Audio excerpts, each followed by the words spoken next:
everyone. Oh my goodness. That game got crazy. Tyler here calling the ISO. So I got to get my stuff together here. Hold on. Oh my goodness. KAILYN Gilbert wins it.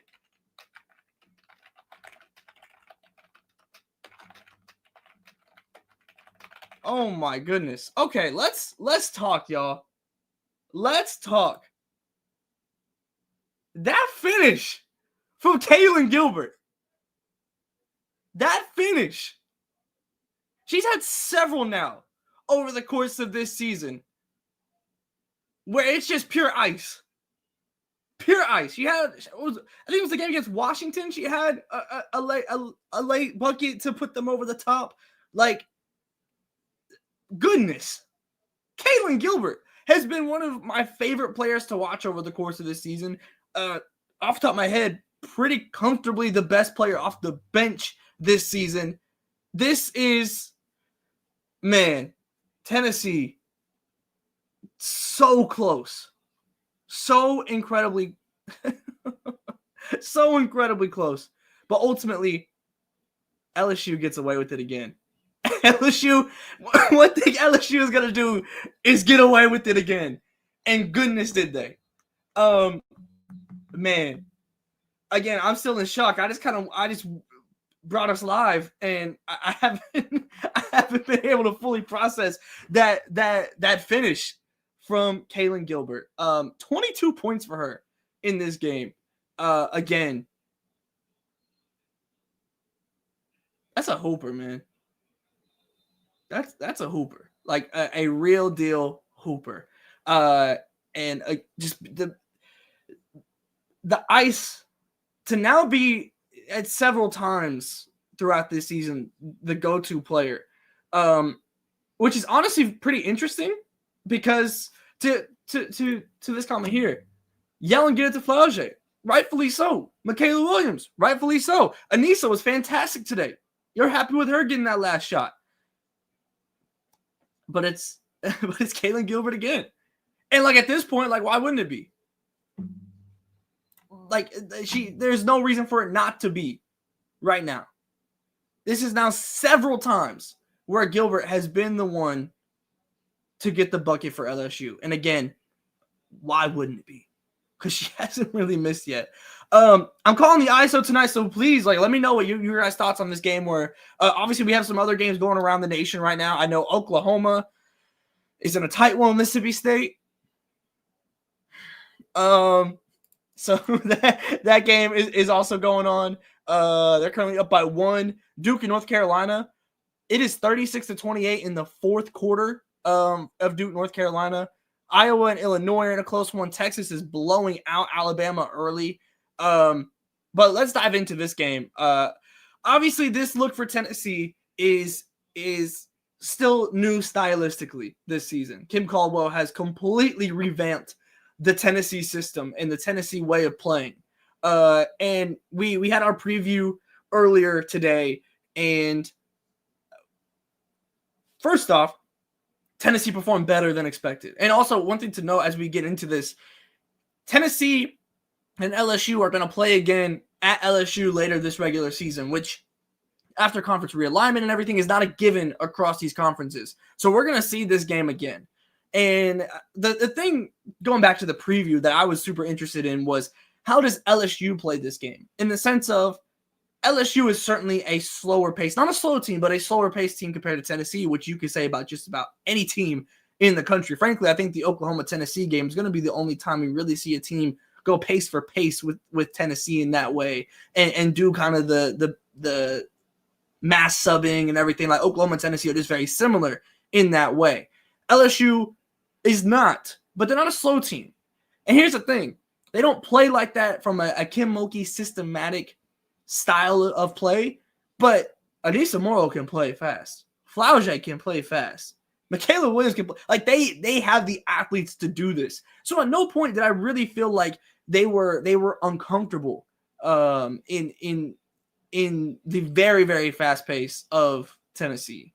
And because of that, it never felt like they were uncomfortable, which is important.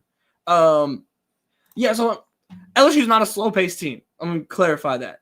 I'm more so saying in comparison to Tennessee, every team's going to, like, they're just more comfortable operating in the half court and going deeper into the shot clock is what I mean by that. Not a slow-paced team.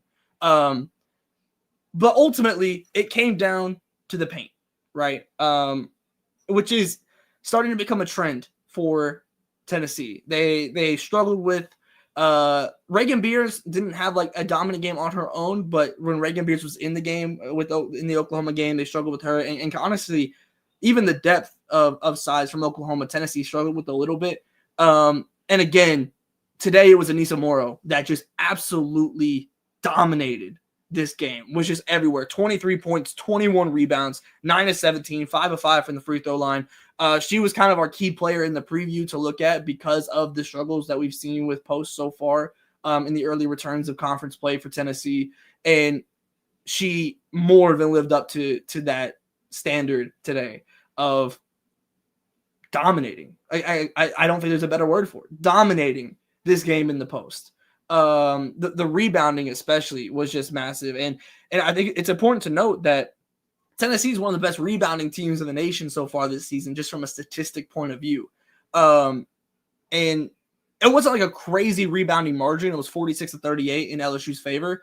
But if you're out rebounding Tennessee just in general, you're taking away a massive part of what Tennessee does, whether that's getting out and running super quickly off a defensive rebound or putting a three up and getting a long rebound and then immediately getting to swing it. Like Tennessee has been able to accomplish a lot so far this season just based on rebounding alone. So if you're able to out rebound Tennessee by really any margin, and it felt like LSU was getting a lot of the big rebounds, the important rebounds, when that happens, you're going to feel pretty good against this Tennessee team. I think that is truly, I know like we in like No Cap Space, we've talked about it several times now as we've discussed Tennessee. They're a big away is what it feels like, a true dominant big, and just one to really run the floor and to be able to body up some of these opposing bigs. Not that you're asking them to go and shoot the three as well, but just to have some size that you can really trust. I feel like is the next step for Tennessee.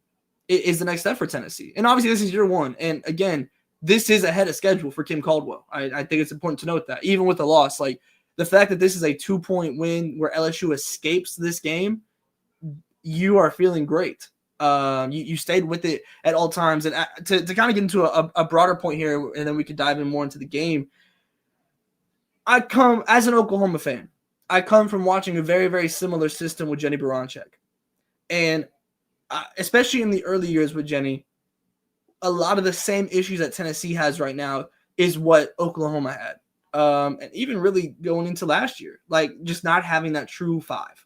Obviously, you get Reagan Beers this year. That changes a lot.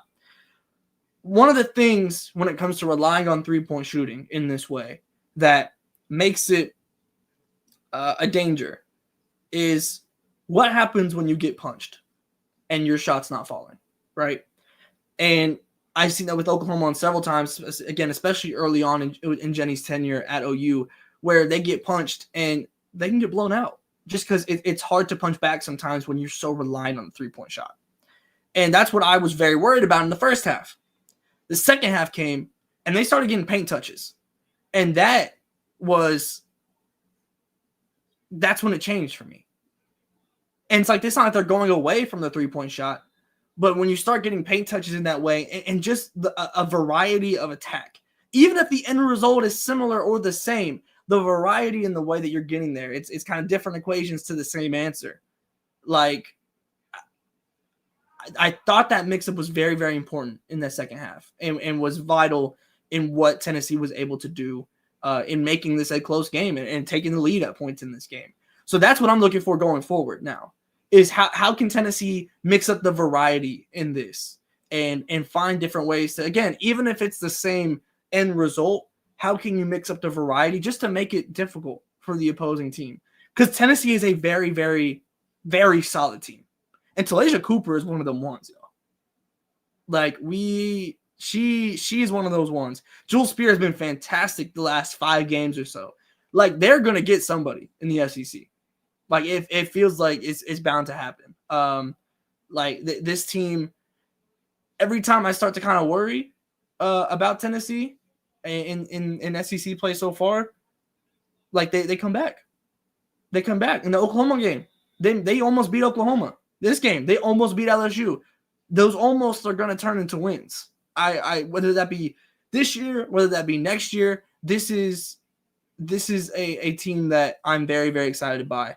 And again, I'm interested in going forward what this looks like as this program continues to build around Kim Caldwell's system and how they can shift and adjust and adapt within the system, but also to opponents in SEC play. But again, like this is that's a great win for LSU as well. Because again, going into Tennessee against this team, this style of team, which is just so different than what you're normally seeing in the SEC, and also LSU. And I mentioned this on the preview. LSU, obviously, we know the conversation surrounding their non-conference. We know how that dialogue goes, and rightfully so a lot of the time. But LSU, honestly, it for this season and compared to the past 2 or 3, it really wasn't their fault. You had Stanford there. You had NC State there, who was a Final Four team last year. The other teams haven't held up their end of the bargain for several of these games. So because of that, this really became LSU's first true test for this season. And just going in and getting this win feels important. Because if you lose that first kind of real, genuine test, that's brutal, right? So for LSU going forward, I'm pulling up their schedule now. You have Vanderbilt, who struggled today. You go to play at Florida, and then you go play at South Carolina. Now, obviously, you got to go play at South Carolina. That's damn near an impossible ask, right?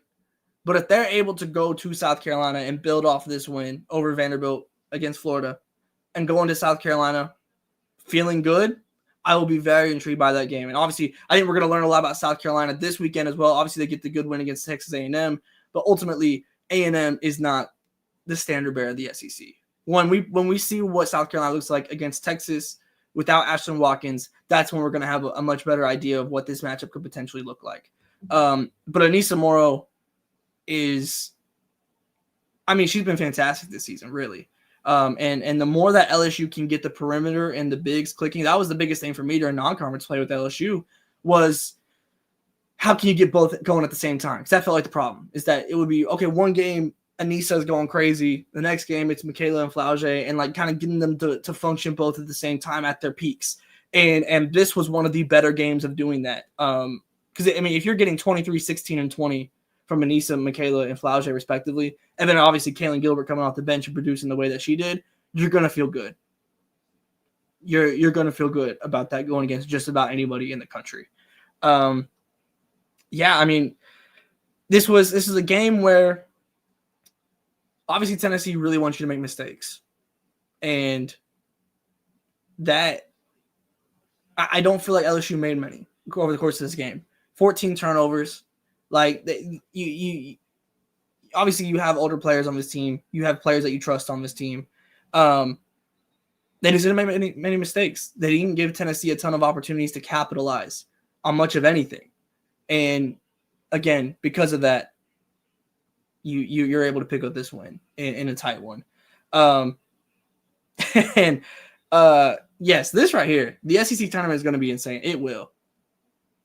It absolutely is going to be.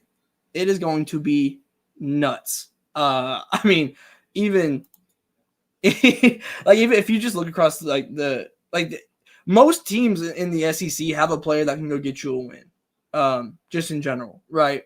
Even like Vandy on a day like today where they struggle, they lose big. Like Vandy has players that can go get you a win. Like all these teams, Kentucky has players that can go get you a win. Pulling up the SEC results right now. Obviously, Oklahoma and Texas, the newcomers, very good teams. Auburn, Talia Scott, when she's healthy, can go get you a win.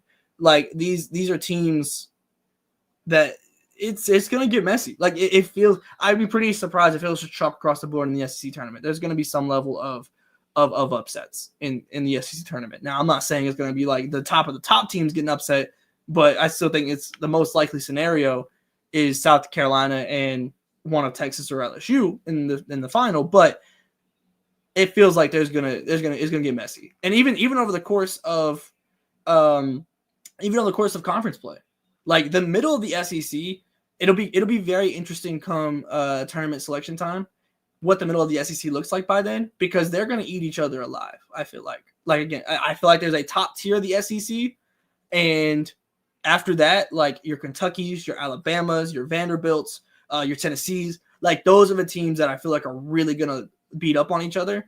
And once we get to Selection Sunday, what does that look like from a seeding perspective? I think will be super, super intriguing.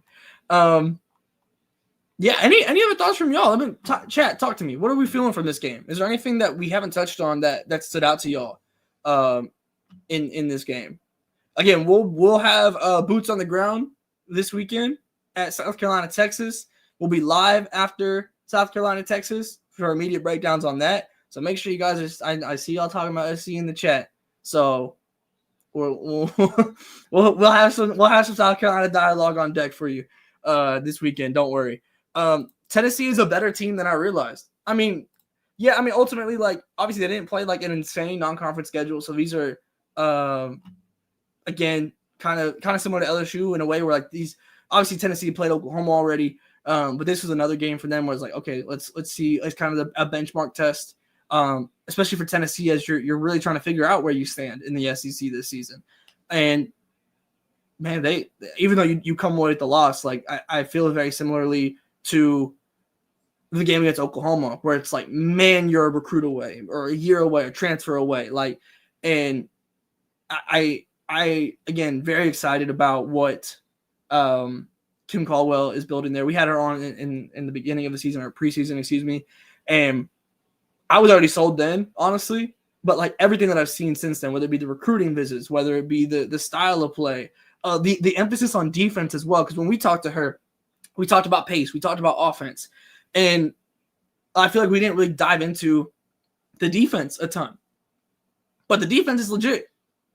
And again, I think the press will have to get shirred up a little bit. I thought LSU got that kind of ball over the top several times throughout this game, which was just easy buckets.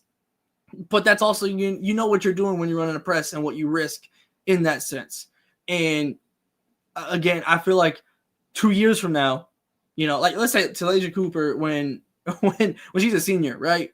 What Tennessee has the potential to look like by then via the portal, via recruiting. Look, a Tennessee that's back on top is not a hard sell, y'all. It's not. And for them to be doing it at this moment in time for women's basketball, obviously, as we know the increases across the board that we're seeing, man, it's exciting. The women's basketball is better when Tennessee is good, y'all. I'll stand by that 100%. So, and this was interesting because LSU was really the team that kind of took that spot from Tennessee and has kind of got a hold on it.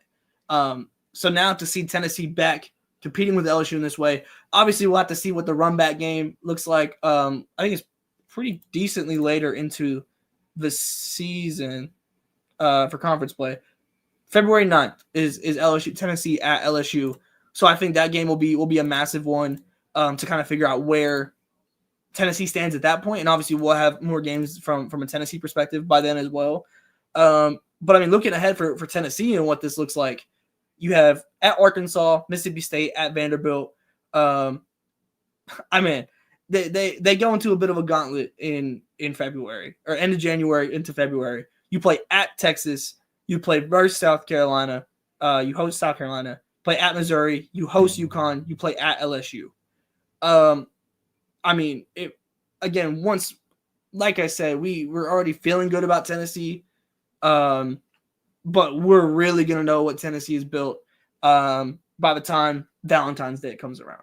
We're really going to have an idea. And if Tennessee can even win one of those games, like from a trajectory perspective, you're feeling incredibly good. How likely will that be? We got to wait and see. And especially like once we get there, what these other teams look like. But if you beat one of away at Texas, home versus South Carolina, home versus UConn, away at LSU. If you were able to pick up any of those wins, that could be genuinely a pro game changer. I mean, like these are the wins that you recruit off of. And if Tim Caldwell can go and prove that she is already ready to go into those depths of the SEC, that could be a game changer in that way. So yeah, y'all, this is Tennessee's back in a fun way. Not all the way back to title contention or anything like that, but when it comes to being a genuine threat in the SEC, we are rapidly approaching that, which is very exciting. Because as we talked about in the preview, like this is the best SEC conference that we've seen in a minute. Just from a depth perspective, the top of the SEC has been the standard of all of women's basketball, frankly, for the past couple of years. But again, like from a depth perspective of the SEC, this is one of the best years that we've had in a minute for, and like we talked about on the preview today, me and Andrew did. So yeah, I'm very excited for what this conference play looks like. Again, we have Sunday where we'll have boots on the ground of South Carolina and Texas. That'll be in South Carolina. We'll have boots on the ground there. So your post-game press conferences, all of your happenings inside the arena, we got you covered with that at Colonial Life. And then, again, we will be live right at the buzzer talking South Carolina, Texas. We're going to find out a lot, I feel like, about South Carolina and what this team looks like without Ashlyn Watkins in that Texas game. Obviously, Taylor Jones was fantastic against Oklahoma. Aaliyah Moore has been really good coming off injury and kind of getting a full ramp up and being able to stay healthy down low for Texas. So we're going to find out a lot about South Carolina. Again, I'm certainly not doubting them, but is there going to be a new way of figuring this out without Ashlyn Watkins in the lineup? This is what's going to be super, super intriguing to me to see on Sunday. So make sure you guys subscribe, hit the bell so you're notified when we do go live. We had a couple surprise drops as well over the course of this week on YouTube. With Satu Sabali officially saying, we kind of figured, but officially saying that she's going to be out of Dallas. We dropped a video earlier this afternoon when that news broke, breaking down what does that mean for the Wings from both where does she potentially go, what do some of those trades look like, what does it mean for the number one pick, and what does it mean for Paige Beckers that Satu Sabali is not going to be a Dallas Wing going forward. So go check that one out. You can find that on the channel here at No Cap Space. Again, subscribe to be notified whenever we go live and whenever we drop surprise videos like that. And again, hit nocapspacewbb.com description. You can find all of that stuff right there. And again, go check out our friends at Homefield. NoCap15, get 15% off your first order. We will see y'all live here immediately following South Carolina and Texas. We got a couple of videos coming your way the rest of this week as well. So we will see y'all then on Sunday for South Carolina and Texas. Later, y'all.